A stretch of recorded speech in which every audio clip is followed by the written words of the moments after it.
Good morning, and here we are on a nice sunny morning here in Florida. That's a nice, pretty, quiet subdivision. And we're going to do a soffit replacement. A soffit replacement is this side here. We're going to show you just how to do this. Here's the wrong way of fastening your fascia board with drywall nails. They probably got it half ripped off in a hurricane or something. Soffit looks pretty nasty. Yeah, you could paint this. That would probably suffice the situation and cover up all the mistakes here, but we're not going to paint it. I've prepped it already. I came out here and I did paint the J channel because we're not going to remove the J channel. That's this piece right here against the wall. I didn't feel like putting more holes in the wall, so I just painted the J channel. And we're going to replace this old, ugly, nasty looking stuff with some nice white vinyl. This is aluminum that's on here right now. And as you can see, the fascia board has been screwed in from the bottom with drywall nails. Wow. That might have been a homeowner that does that. But we're going to take this out and we're going to show you right over here on how this is going to look later, because we've already done this other side.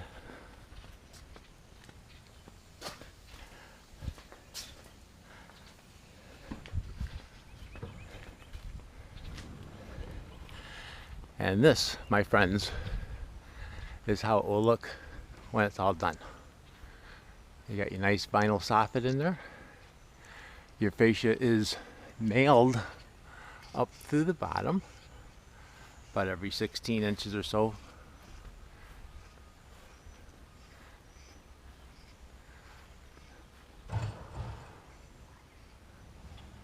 And that is what it will look like. So, let's get started. I've already gotten my measurement for the soffit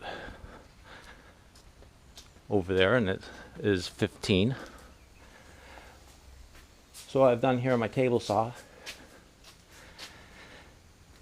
is I put a 80 tooth blade in backwards, and that's the easiest way to cut vinyl. Set my fence at 15. And yes, I know the haters out there will crucify me for not having the guard and the accessories on my table saw, but I've got this set up so that you can see how it's done, and you can see about what goes on with the vinyl as I cut it.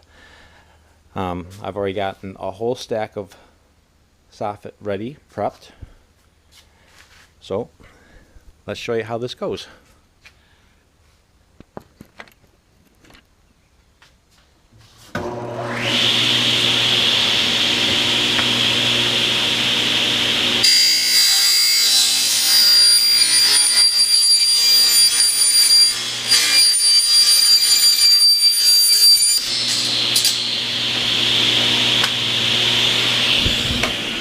There.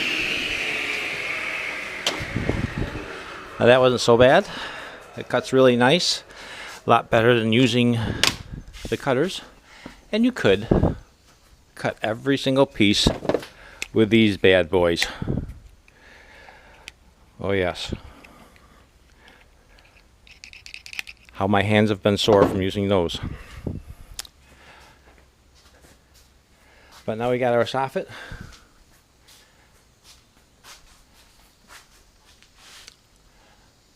And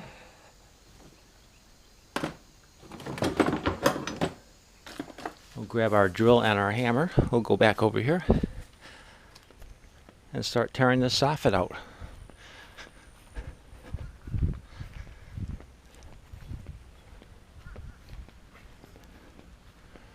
Now fortunately,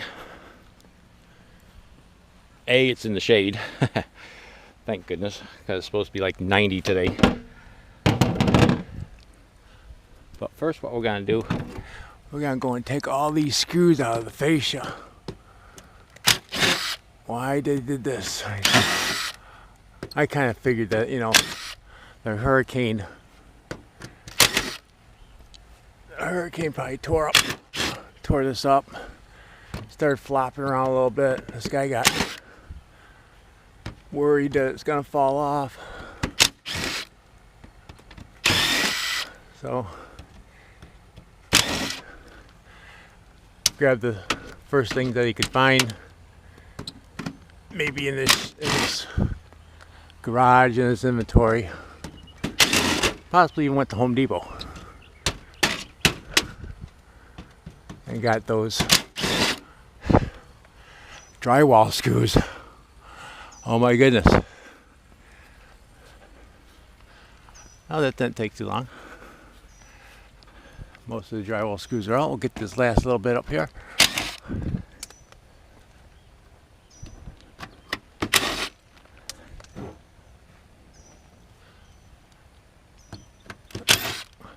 See how it's bent right here, and the nails have torn through right in here. So more than likely, the hurricane got a hold of it.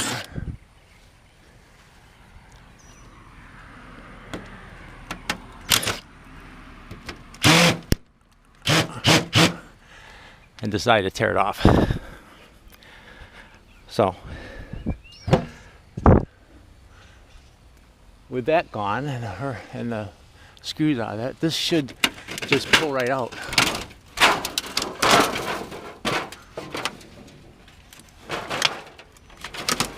And that's where your hammer comes in handy.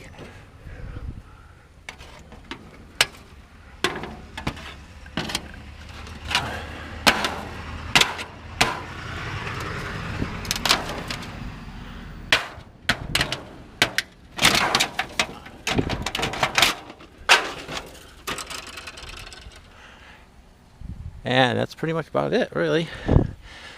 For destruction wise, these pieces here of soffit are stapled in, and they'll just pull right out like this.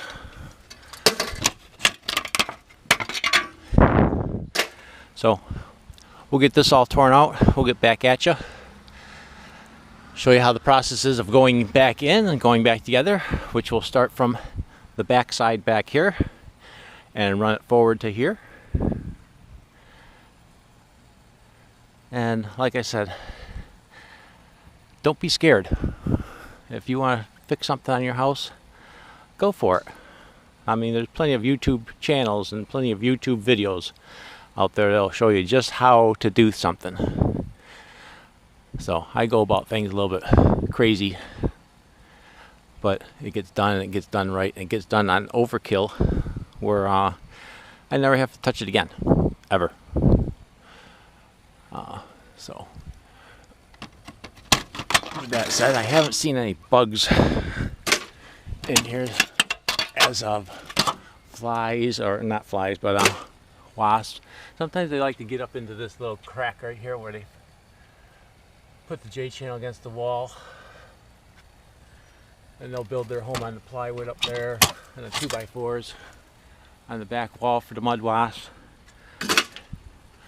But it doesn't seem like there's anything up there. So good.